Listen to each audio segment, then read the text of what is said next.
এই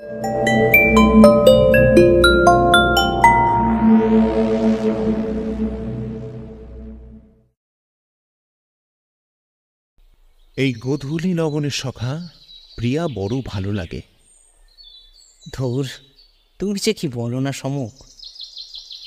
আমি কি কোনো ভুল কথা বলেছি ভায়া?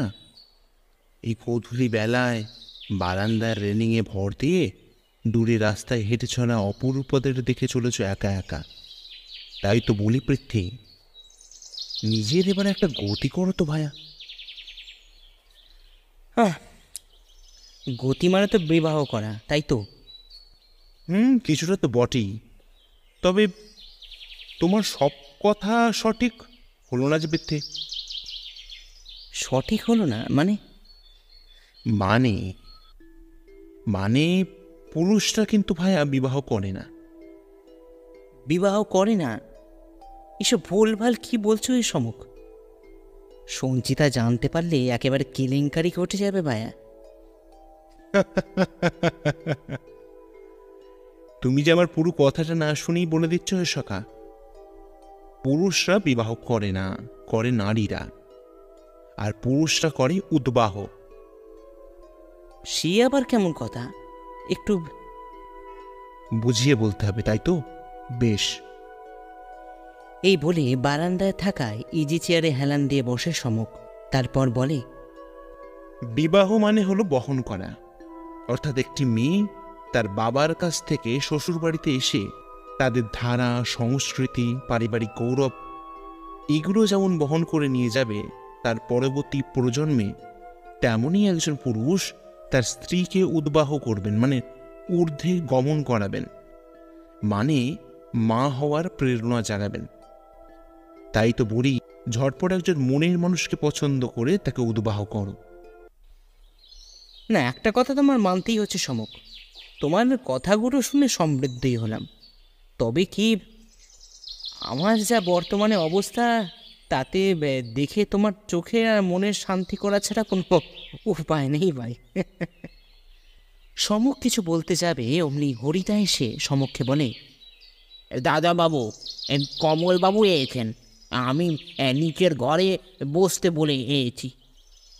আপনার সাথে খুব দরকার আছে, ঝটফট ডেকে দিতে বললেন। সমক চেয়ার ছেড়ে উঠতে উঠতে বলে, দেখো, নিশ্চয়ই ভদ্রলোক কোনো বড়সড় কেসের ফ্যাসাদে পড়েছে, তাই এখানে ছুটে এসেছেন। আমরা দুজন নিচের ঘরে এসে দেখি কমলবাবু সোফার ওপর বসে আছেন। সমককে দেখতে পেয়ে সোফা ছেড়ে উঠে দাঁড়িয়ে বললেন, নমস্কার মশাই, আপনাকে দেখলে মনটা ভালো হয়ে যায়। সমক এবার বলে, সেই আপনার নহে ভালো হলো কমলবাবু, কিন্তু আমার কি ভালো হওয়ার কিছু জো আছে? মানে মশাই? মানে কি কারণে এখানে এসেছেন সেটা বলবেন তো? ও হ্যাঁ হ্যাঁ হ্যাঁ, আগে আগে এইটা দেখুন। এই বলে দারোগা কমলবাবু তার পকেট থেকে একটা সংবাদপত্রের টুকরো বার করে সেটা সমকের হাতে দেন। সমক সেটা মন দিয়ে পড়ে, তারপর বলে, এই বিষয়টা আমারও চোখে পড়েছে কমলবাবু, কিন্তু এতে আমি কি করতে পারি বলুন তো? পারেন পারেন সমকবাবু, পারেন, আপনি পারেন। কি ব্যাপার বলুন তো আপনাদের? কেউ কি ব্যাপারটা একটু খুলে বলবেন? কমলবাবু আমার কথায় প্রথমটা ঘাবড়ে যান, পরে নিজেকে সামনে বলেন, না না, বিশাল কেস মশাই, যাকে বলে গোড়ায় গণ্ডগোল। গোড়ায় গণ্ডগোল? ব্যাপারটা একটু খুলে বললে ভালো হতো না কমলবাবু? বেশ, আমি বলছি শোনো। এরপর সমক বিষয়টা বলতে শুরু করে। গত পরশু থেকে নিখোঁজ হয়েছেন বাংলা সিনেমা জগতের নামজাদা অভিনেত্রী নিরূপা সান্যাল।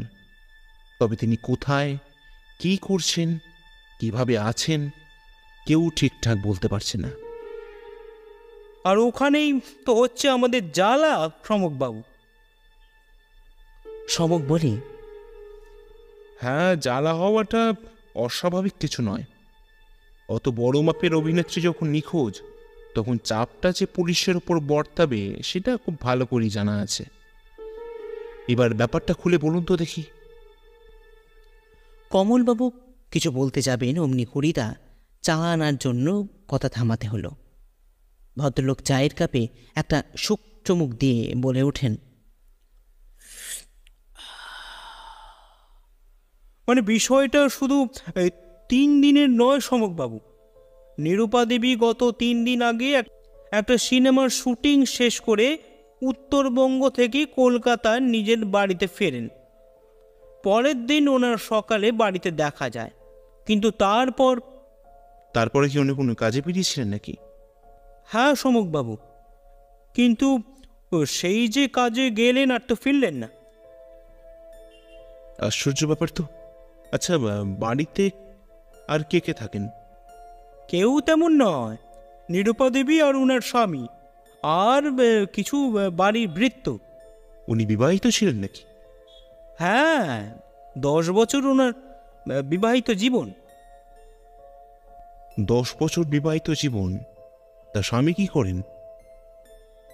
শুনেছি কিছুই করেন না, উনি চোখে দেখতে পান না সমকবাবু। তাই পুরোটা সময় বাড়িতেই ওনাকে দেখতে পাওয়া যায়। কাজ যা করার নিরূপা দেবী নিজেই করেন। আর আত্মীয় স্বজন? তেমন কেউই নেই। থাকার মধ্যে আছে নিরূপা দেবীর ভাই, তবে উনি হাওড়াতে নিজের বাড়িতেই থাকেন। আর একটা বেসরকারি কোম্পানিতে কাজও করেন। আর সত্যি বলতে কি, ভাই বোনের সম্পর্ক খুব একটা খারাপ কিছু না। তাহলে উনি কি বলছেন? উনি তো মশাই বলছেন নিরূপা দেবী মিসিং হওয়ার আগের রাত অব্দি তার সাথে নাকি ফোনে কথা হয়েছে, কিন্তু তখনও পর্যন্ত। আর ওনার স্বামী? ভদ্রলোক মশাই এমনিতেই অন্ধ, তার উপর স্ত্রী মিসিং হওয়ার খুবই ভেঙে পড়েছেন। তিনিও একেবারে অবাক। তাই তো বললেন উত্তরবঙ্গ থেকে ফিরে এসে নিরূপা দেবী বলেছিলেন অভিনয় ছেড়ে দেবেন, তারপর তাদের গ্রামের বাড়িতে শেষ জীবনটা কাটাবেন। কিন্তু তারই আগে। এরপর কিছুক্ষণ চুপ করে থাকেন ইন্সপেক্টর কমলবাবু। তারপর সমুখের হাত দুটো ধরে বলেন, আমাকে উদ্ধার করুন সমকবাবু। ওপর থেকে প্রেশার আসছে যত তাড়াতাড়ি সম্ভব নিরূপা দেবীকে খুঁজে বার করতে। এখন এখন আপনি ভরসা। সমুখ এবার একটা দীর্ঘশ্বাস ফেলে বলে, এখানে আমি কি করব সেটাই তো বুঝতে পারছি না রে কমলবাবু। এইসব কেস তো আপনারা ভালো সলভ করতে পারেন। আর তাছাড়া এসব ভিআইপি কেসে আমার মতন সাধারণ গোয়েন্দার কি খুব একটা কিছু প্রয়োজন আছে? কি বলছেন মশাই, আপনি সাধারণ? হ্যাঁ, এটা মানছি যে আপনি সাধারণের মতন থাকেন, তবে আপনার বুদ্ধিমত্তা মোটেও সাধারণ নয় সমকবাবু। এবার ইন্সপেক্টর কমলবাবুর কথা থামিয়ে সমুখ বলে, মজা করছিলাম কমলবাবু, মজা করছিলাম। আমি কেসটা নেব, তবে তার আগে প্রথমে নিরূপা দেবীর ভাই এবং তারপর ওনার স্বামীর সঙ্গে কিছু কথা বলা দরকার। মানে বেশ তো মশাই, কোনো সেসব চিন্তা করবেন না, আমি সব ব্যবস্থা করে দেব। আজকে রাতেই আপনি ওনার ভাইয়ের সঙ্গে দেখা করে নিন, কাল বরঞ্চ। বাবা এত ফাস্ট? তার মানে তো আপনি জানতেন যে সমুখ কেসটা নিয়ে নেবে? আলবাত মশাই, তবে এখন আমি চলি, রাতে দেখা হচ্ছে। ভদ্রলোক তো চলে গেলেন, কিন্তু আমি লক্ষ্য করলাম সমুখ কেমন যেন গম্ভীর হয়ে গেল। দরজা বন্ধ করে সমুখের পাশে এসে বসে আমি জিজ্ঞাসা করি, কি ব্যাপার বলো তো সমুখ? সমুখ চোখের চশমা খুলে বলে, ব্যাপার কি সেটা আমিও জানি না পৃথ্বী। আর ততক্ষণ জানি না যতক্ষণ না সমস্ত ব্যাপারটা স্বচ্ছ হচ্ছে। মানে কমলবাবু যে সমস্ত বিবরণ দিলেন তাতে অনেক কিছুই ফাঁক থেকে গেছে ভাইয়া। তাহলে এখন কি করবে? তাহলে তাহলে পুনঃগমন। কি সব হেয়ালি করছো বলো তো সমুখ? সমুখ মুচকি হেসে বলে, হেয়ালি নয় পৃথ্বী, আজ রাতে নিরূপা দেবীর ভাই আর কাল সকালে ওনার স্বামীর সঙ্গে কথা বলার অবধি কিচ্ছু বোঝা যাচ্ছে না। এরপর সমক সোফা ছেড়ে উঠে বলে, বরঞ্চ চলো, হরিদা ভারী সুন্দর খাসির ঝোল আর গরমা গরম ভাত রেঁধেছে, গন্ধরাজ লেবু চটকে কবজি ডুবিয়ে খাওয়া যাক। চলো। এখন আমার সামনে ইন্সপেক্টর কমলবাবু, তার ঠিক পাশে নিরূপা দেবীর ভাই, এবং আমার পাশে সমক তার হাতের মুঠোতে থাকা একটা একটা করে ছোলা খাচ্ছে আর সবার দিকে তীক্ষ্ণ দৃষ্টিতে তাকিয়ে আছে।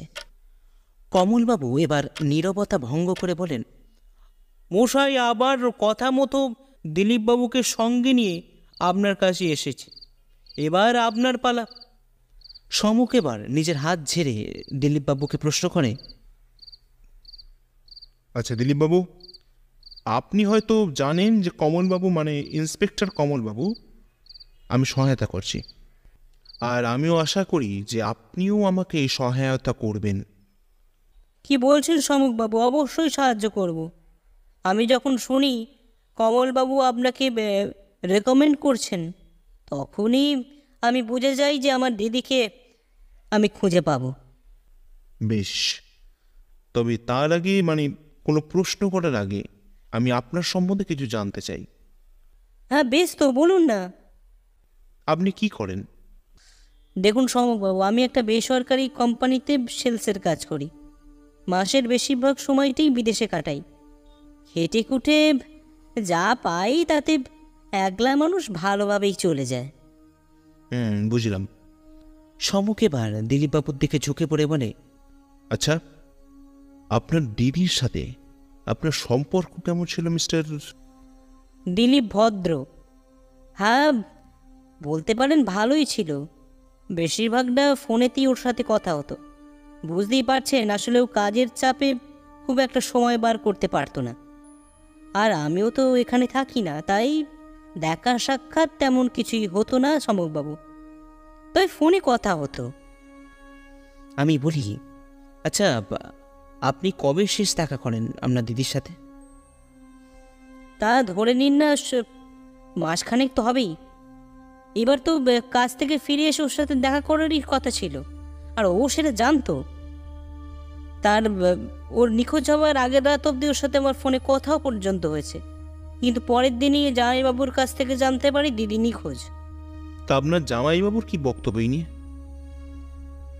সে আর কি বলবে বলুন তো মিস্টার সেন, দিদির দয়ায় টিকে আছে। আর তাই আমিও কমলবাবুর সাথে যোগাযোগ করি এই বিষয়টা ক্লিয়ার করার জন্য। আপনার কাউকে সন্দেহ হয়? দেখুন, দিদির যা পেশা তাতে শত্রুর অভাব খুব কম নেহাত কিছু নেই। আর সত্যি বলতে কি, দিদি তার পেশার ব্যাপারে সেরকম কিছুই আমাকে বলতো না, তাই। ঠিক আছে দিলীপবাবু, আপনি আজ আসুন। তবে একটা কথা, হ্যাঁ বলুন না। শহর ছেড়ে এখন কটা দিন না কোথাও যাবেন না, আর যদিও বা যান তাহলে কমলবাবুকে ইনফর্ম করে তবেই যাবেন। বেশ। আর আর কি মিস্টার সেন? সমক একটা ধূর্ত হাসি হেসে বলে, আবারও বিরক্ত করব কিন্তু আপনাকে দিলীপবাবু, রাগ করলে চলবে না। না না, সেসব আপনি করতেই পারেন এনি টাইম। দিলীপবাবু তো চলে গেলেন, কিন্তু আমার মনের মধ্যে যেন রাজ্যের প্রশ্ন জমা হয়েছে। এদিকে সমক আবার নিজের ডায়েরিতে ফোন দেখে কী সব লিখে চলেছে, আর মাঝে মাঝে ফিক ফিক করে হাসছে। আমি বলি, কি ব্যাপার গোয়েন্দাবাবু, কী সব লিখছেন? সমক একইভাবে লিখতে লিখতে বলে, বুঝলে পৃথ্বী, নিরূপা দেবী সম্বন্ধে কিছু তথ্য জোগাড় করেছি। ভদ্রমহিলার এলেম আছে ভাইয়া। আমি অবাক হয়ে বলি, এলেম আছে? কীরকম ব্যাপারটা? এর আগে ভদ্রমহিলা 4 বার বিবাহ করেছেন, প্রত্যেকবারই কেটে গেছে, এইটা 5 নম্বর। বলো কি হে? ভেবেই দেখো, যেখানে তুমি একটাও করতে সাহস পাচ্ছ না, সেদিকে তিনি আবার 5 বার। তবে একটা কথা কিন্তু আমি খুব মেনে চলি ভায়া। কি কথা চিরকমল? 5 বার বিবাহ করে চরিত্রহীন হওয়ার চেয়ে একবারও বিবাহ না করে চরিত্রবান থাকা অনেক ভালো, এবং সেটা স্বাস্থ্যের জন্য উপকারী। সমক ডায়েরিটা তার পাশের টেবিলে রেখে বলে, হ্যাঁ, এই কথাটা কিন্তু তুমি ধ্রুব সত্যি কথা বলেছো ভাইয়া। চরিত্র হলো অমূল্য সম্পদ, তাই তাকে রক্ষা করে চলাই ভালো। এরপর চেয়ার ছেড়ে উঠে আমাকে বলে, এবার চলো শুয়ে পড়া যাক, কাল আবার নিরূপা দেবীর স্বামীর সঙ্গে সাক্ষাৎকার আছে। চলো। সমক তো নিজের ঘরে চলে গেল, কিন্তু আমি একা একা ভাবতে থাকি, আদৌ কি করে সমক রহস্যের সমাধান করবে। মশাই, আজ কি জিজ্ঞাসা করবেন? কিছু ঠিক করেছেন নাকি? প্রশ্ন করলেন কমলবাবু। সমক গাড়ির সামনের কাছ থেকে রাস্তা দেখতে দেখতে বলে, এভাবে কিছু ঠিক করা যায় না কমলবাবু। সব কিছুর একটা পরিস্থিতি আছে, আর সেই পরিস্থিতি বুঝে চলাতেই আমি বিশ্বাস করি। হ্যাঁ, তা ঠিক। এরপর ভদ্রলোক আমার দিকে ফিরে বলেন, তা পৃথ্বীজিৎ বাবু, আপনারও কি একই মত নাকি? দেখুন কমলবাবু, আমি সামান্য লেখক মাত্র, গল্প লেখা আমার কাজ। তাই গোয়েন্দা হিসেবে কী প্রশ্ন করা উচিত তা আমি বলতে পারবো না। হ্যাঁ, তবে সমকের ওপর আমার অগাধ বিশ্বাস আছে, ও যেটা করবে বুঝে সুঝে কিছু করবে। আমাদের গাড়ি যখন নিরূপা দেবীর বাড়ির সামনে গিয়ে থামল, তখন ঘড়িতে 11টা বাজে। গাড়ি থেকে নামতে দেখি দোতলা একটা বাড়ি, তার সামনে ছোট্ট মতন একটা বাগান, তার পাশে বিদেশি একটা গাড়ি দাঁড়িয়ে। লোহার গেট কাছে পৌঁছাতে দেখি তার ওপর লেখা বিওয়্যার অফ ডগস। এটা দেখা মাত্র আমি সমককে বলি, ওহে সমক, এই যে কেলেঙ্কারি ব্যাপার গো, ভেতরে কুকুর। কমলবাবু হাসতে হাসতে বললেন, আরে ভয় পাবেন না পৃথ্বীজিৎ বাবু, ওগুলো সকলেই বাঁধা থাকে খাঁচার ভেতর, রাতে খুলে দেয়া হয় হয়তো। প্রথম দিনে আমি এসে চমকে যাই, পরে সেরকম ভয় নেই। চলুন চলুন। গেট খুলে ভেতরে ঢুকতে দেখি নুড়ি বেছানো রাস্তা সিধে চলে গেছে বাড়ির সদর দরজার কাছে। তার বাম পাশেই লোহার খাঁচায় রাখা রয়েছে গোটা 5 বিদেশি কুকুর। আমি সমুখের হাতটা শক্ত করে ধরে সদর দরজার সামনে দাঁড়ালাম। কমলবাবু কলিং বেল বাজাতে এক ভৃত্য দরজা খুলে আমাদের বসার ঘরে নিয়ে যায়। সেইখানে পৌঁছাতে দেখি এক 50 ঊর্ধ্ব ভদ্রলোক সোফার ওপর বসে আছেন। তার পরনে সাদা পাঞ্জাবি আর পায়জামা, চুল ব্ল্যাকব্রাশ, চোখে কালো ফ্রেমের চশমা। কমলবাবু দরজার সামনে থেকে বলেন, নমস্কার মিস্টার রায়, ভেতরে আসতে পারি? ভদ্রলোক বলেন, আসুন আসুন কমলবাবু, আসুন, আপনাদের অপেক্ষায় করছিলাম। আমি লক্ষ্য করলাম সমক ভদ্রলোককে আপাত মস্তক তীক্ষ্ণ দৃষ্টি দিয়ে দেখে চলেছে। ভদ্রলোক বলেন, বসুন বসুন, আপনার বসুন। আমরা মিস্টার রায়ের সামনে একটি সোফায় 3 জনে ভাগাভাগি করে বসি। কমলবাবু আমাদের সঙ্গে ওনার পরিচয় করিয়ে দেন। মিস্টার রায় বলেন, সবই তো শুনেছেন মিস্টার সেন।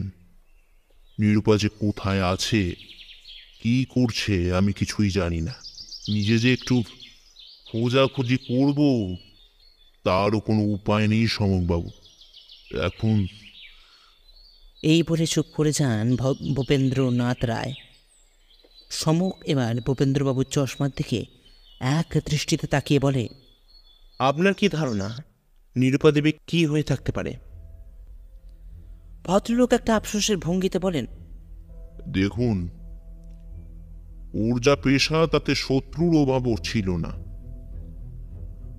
আমি সারাক্ষণ সাবধান করতাম, কিন্তু কিসের কিন্তু ভবেন্দ্রবাবু? আসলে আমার চোখে দৃষ্টি চলে যাওয়ার পর থেকেই ওর কাছে আমি একটা বোঝা হয়ে যাই। আর এই বলেই চোখের জল মুছেন ভূপেন্দ্রবাবু। এর আগে কখনো এরকম হয়েছে নাকি? না না, আমার সাথে কথাবার্তা ইদানিক অনেক কমে গেলেও কাজ থেকে ফিরবে আর কোথায় যাচ্ছে সেটা আমাকে বলে যেত। তার মানে আপনাদের সঙ্গে সম্পর্কের টানাপোড়েন চলছিল? চলছিল বলছেন কি মশাই, চলতেই থাকে। ওই যে বললাম, বোঝা। কথা থামান মিস্টার রায়। এবার সমক যে প্রশ্ন করে তার জন্য আমি আর কমলবাবু একেবারেই প্রস্তুত ছিলাম না। সমক বলে, একটা প্রশ্ন করতে পারি ভূপেন্দ্রবাবু, যদি কিছু মনে না করেন? আর কি বা মনে করব বলুন তো মিস্টার সেন। আমার উত্তরে যদি নিরূপাকে ফিরাতে আপনার সুবিধা হয় তাতে আমার বিশেষ কিছু আপত্তি নেই। আচ্ছা, নিরূপা দেবী এর আগেও 4 বার বিবাহ করেছেন, তাদের মধ্যে কেউ? সেটা বলা খুব মুশকিল সমকবাবু। এরপর কিছুক্ষণ চুপ থেকে ভদ্রলোক বেশ রূঢ়ভাবে বলেন, আর অতীত সম্পর্কে আমি জানতেও চাই না। আশা করি আপনিও আপনার সব উত্তরই পেয়েছেন মিস্টার সেন। আমি এবার একটু উঠব, তাই যদি। সমক তাড়াতাড়ি বলে, হ্যাঁ অবশ্যই ভূপেন্দ্রবাবু, তবে দরকারে কিন্তু আবারও জানাতে আসতে পারি। ভদ্রলোক কিছু না বলে চেয়ার ছেড়ে উঠে দাঁড়িয়ে আমাদের সামনে দিয়ে ঘরের বাইরে বেরিয়ে যান। আমি লক্ষ্য করলাম সমক এক দৃষ্টিতে তাকিয়ে আছে ভূপেন্দ্রবাবুর দিকে।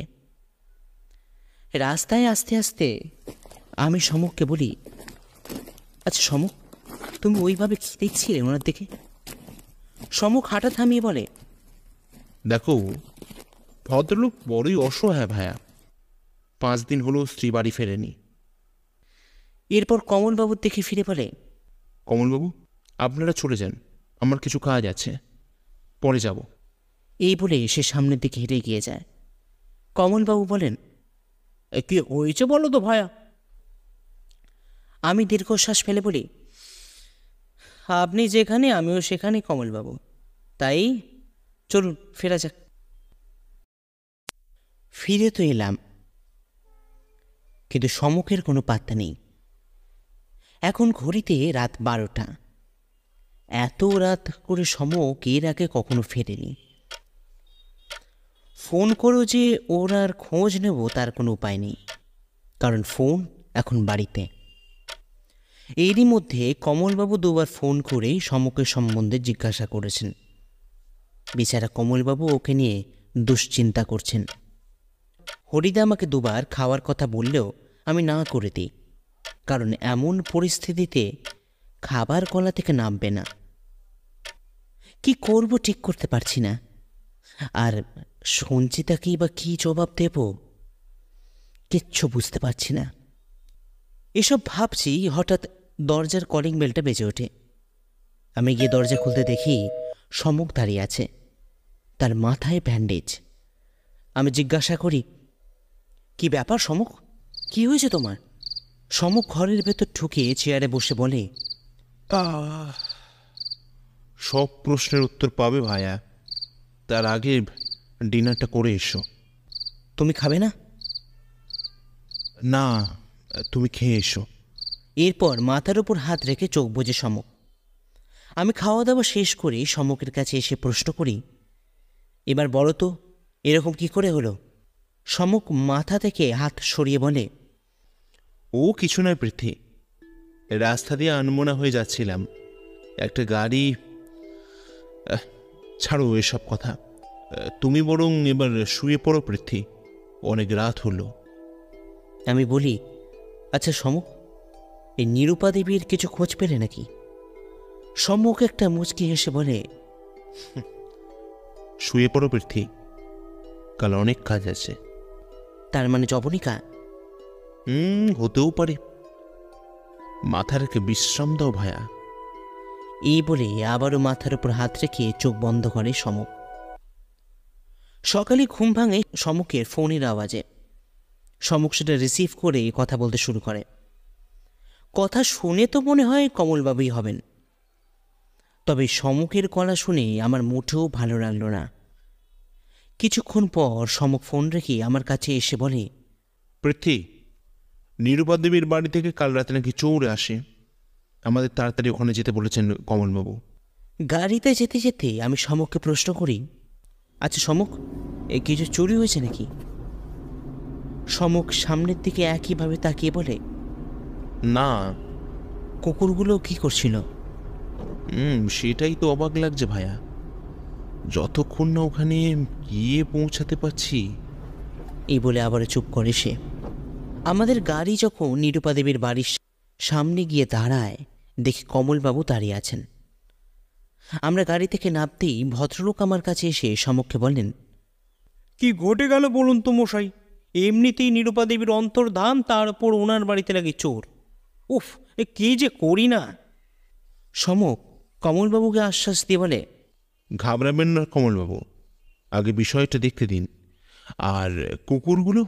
সেও এক অদ্ভুত ব্যাপার মশাই, কাল ওরা খাঁচা থেকেই বেরোয়নি। স্ট্রেঞ্জ। আমরা বসার ঘরে ঢুকতেই ভূপেন্দ্রবাবু বলে ওঠেন, আসুন মিস্টার সেন, কি যে বিপদের মধ্যে আছি, আপনি কিছু একটা করুন। সমক একটা ধূর্ত হাসি এসে বলে, করব মিস্টার রায়, করব। তবে তার আগে আমার কিছু প্রশ্ন আছে আপনাকে। ভূপেন্দ্রবাবু অবাক হয়ে বলেন, আমাকে? হ্যাঁ, আপনাকে। বেশ, বলুন। আমরা তিনজন ভূপেন্দ্রবাবুর সামনে সোফায় ভাগাভাগি করে বসলাম। আমি লক্ষ্য করলাম সমক সোফায় হেলান দিয়ে এক দৃষ্টিতে তাকিয়ে আছে ভূপেন্দ্রবাবুর দিকে। ভূপেন্দ্রবাবু এবার বলেন, বলুন মিস্টার সেন, কি প্রশ্ন আছে আপনার? সমক এবার তার দিকে ঝুঁকে পড়ে বলে, নিরূপা দেবী কোথায় মিস্টার রায়? ভূপেন্দ্রবাবু অবাক হয়ে বলেন, এসব বলছেন আপনি? আমি কি করে জানবো? সেটা তো আপনি খুঁজে বার করবেন। দেখুন ভূপেন্দ্রবাবু, আপনি যদি বলে দিতেন তাহলে ঝামেলা কিছু থাকতো না, কিন্তু আপনি বাধ্য করছেন আমাকে। কিসের বাধ্য? সমক সোফায় হেলান দিয়ে স্ত্রীর দৃষ্টিতে তাকিয়ে থাকে ভূপেন্দ্রবাবুর দিকে। কিন্তু এরপর যে কাহিনীটা টুইস্ট আসবে সেটা আমার কিংবা কমলবাবুরও বোধহয় জানা ছিল না। সমক তার পাশের টেবিলে থাকা ফুলদানি তুলে নিয়ে সজোরে ছুঁড়ে মারে ভূপেন্দ্রবাবুর দিকে, আর ভূপেন্দ্রবাবু এতটুকু ঘাবড়ে না গিয়ে ফুলদানিটা ধরে ফেলেন। আমরা একেবারে অবাক, আমাদের মুখ দিয়ে যেন কোনো কথা বেরোচ্ছে না। সমক এবার বলে, কি মিস্টার রায়, এরপরও কি আমাকে কিছু বলতে হবে নাকি? ভূপেন্দ্রবাবু এবার নিজের চোখের চশমা খুলে কাঁদতে থাকেন। কমলবাবু বলেন, মানে কি ব্যাপার বলুন তো মশাই, আমি তো কিছুই বুঝতে পারছি না। সমক সামান্য হেসে বলে, বুঝবেন কমলবাবু, বোঝালেই বুঝবেন। একবার ভূপেন্দ্রবাবুর মুখটা খোলার সুযোগটা করে দিন। তারপর ভূপেন্দ্রবাবুর মুখে মুখ ফিরিয়ে বলে, এবার বলতে শুরু করুন ভূপেন্দ্রবাবু, আমাদের সময়ের বড় দাম আছে। ভূপেন্দ্রবাবু নিজেকে সামলে রুমাল দিয়ে চোখ মুছে বলেন, হ্যাঁ, আমি চোখে দেখতে পাই মিস্টার সেন, তবে সেটা আজ নয়, গোটা একটা বছর আগে থেকে। কিন্তু কিন্তু বিশ্বাস করুন, এই দৃষ্টি যে আমার জীবনে কাল হয়ে আসতে পারে সেটা কখনো ভাবতে পারিনি। যুবা বয়সে একটা দুর্ঘটনায় আমার দৃষ্টিশক্তি চলে যায়। ডাক্তারবাবু বলেন যে এর কোনো চিকিৎসা নেই, আমাকে যেতে হবে নাকি বিদেশে। আমি বহু চেষ্টা করি, কিছু জমি বিক্রি করি, নিরূপার কাছ থেকেও কিছু অর্থ ধার হিসাবে চাই, আর আর চোখ সারিয়ে দেশে ফেরেন। তবে আমার মনে হয় নিরূপা দেবী এসব কিছুই জানতেন না। হ্যাঁ, আপনি ঠিকই ধরেছেন মিস্টার সেন। আমি ভেবেছিলাম নিরূপাকে সারপ্রাইজ দেব, কিন্তু কিন্তু কি ভূপেন্দ্রবাবু? ভাগ্য, পুরা ভাগ্য আমার, পুরা ভাগ্য আমার সমকবাবু। যেদিন রাতে দেশে ফিরি সেদিনই সোজা চলে যায় নিরূপার কাছে। আর আমি বলি, কি আর মিস্টার রায়? আমি লক্ষ্য করলাম ভূপেন্দ্রবাবুর চোখ মুখে একটা হিংস্রতার ছাপ। তিনি বলেন, নিরূপা তার পরিচারকের সাথে এক আদিম খেলায় রপ্ত। আবার মনে হয়েছিল সেই মুহূর্তে গলাটা কেটে নিয়ে কুকুরদের সামনে ফেলে দিই, কিন্তু কিন্তু পারিনি, বিশ্বাস করুন। তাই আবারও এই অন্ধের ভূমিকায়। একটা ভুল হয়ে যাচ্ছে মিস্টার রায়। ভুল? কি ভুল বলুন তো? হ্যাঁ, এটা ঠিক যে আপনার সাথে বিবাহের পরও আপনার স্ত্রী পরপুরুষের সঙ্গে একটা শারীরিক সম্পর্কে জড়িয়ে থাকতেন, কিন্তু অন্যদিকেও এটাও ঠিক যে আপনিও কিন্তু কোনো অংশে কম যান না। মানে কি সব বলতে চাইছেন আপনি? সমক এবার উঠে দাঁড়িয়ে আমাদের সামনে পায়চারি করতে করতে বলতে শুরু করে, নিরূপা দেবীর সহায়ক পাঞ্চালীর সাথে আপনার একটা প্রেমজ সম্পর্ক তৈরি হয়ে যায়, আর সেই সম্পর্ককে বাঁচিয়ে রাখতে আপনি খুন করেন নিরূপা দেবীকে। কি সব যাতা বলছেন মিস্টার সেন? আমি কিচ্ছু যাতা বলছি না ভূপেন্দ্রবাবু। আপনি যখন দেখেন যে নিরূপা দেবী তার পরিচালকের সঙ্গে শারীরিক খেলায় অর্থাৎ আদিম খেলায় রপ্ত, ঠিক সেই সময় আপনিও ঠিক করে নেন যে কোনো উপায় আপনি নিরূপা দেবীকে হত্যা করবে এবং পাঞ্চালীর সাথে ঘর বাঁধবেন, আর সেটা করতে আপনি সাফল্যও পেলেন। ভূপেন্দ্রবাবু এবার দৃঢ় কণ্ঠে বলে ওঠেন, আপনি কি পাগল হয়ে গেছেন নাকি? যা তা বলে চলেছেন। এসব ভুলভাল কথা না বলে আমার স্ত্রীকে খুঁজে বার করুন মিস্টার সেন। হাসালেন। কোথা থেকে আনবো বলুন তো মিস্টার রায়? তার শরীরের প্রত্যেক কণা যে এখন আপনার কুকুরগুলোর পেটে। আমি বলি, হ্যাঁ, কি কি বলছো সমক? এই যে নারকীয় হত্যা! হ্যাঁ পৃথ্বী, আসলে নিরূপা দেবী উত্তরবঙ্গে শুটিং চলাকালীন ভূপেন্দ্রবাবু তাকে না জানিয়ে চলে যান তার কাছে। পরে আমার মনে হয় ঘুমের ওষুধ প্রয়োগ করে খুন করেছেন নিরূপা দেবীকে। তারপর লোকচক্ষুর আড়ালে নিরূপা দেবীর নিথর লাশকে নিয়ে চলে আসেন এখানে। তারপর কমলবাবু আর বলেন, কিন্তু মশাই, এখানে তো নিরূপা দেবী বেশ কিছুদিন ছিলেন, তারপর তো উনি হারান। এখানেই তো রয়ে যায় খেলা কমলবাবু, কারণ পাঞ্চালীকে নিরূপা সাজিয়ে ভূপেন্দ্রবাবু একটা খেলা জমাতে চেষ্টা করেছিলেন, কিন্তু ভুলে গেছিলেন যেখানে সমক সেন ঢুকে পড়ে সেখানে অপরাধীরা পালিয়ে বাঁচতে পারে না। আর কিছু বলবেন না মিস্টার সেন। এত নৃশংসতা এর আগে আমি কখনো শুনিও নি বা দেখিও নি। আর বলতে হবে না। তারপর একটু থেমে কমলবাবু বলেন, কিন্তু এত কিছু আপনি। আমি জানলাম কি করে, তাই তো?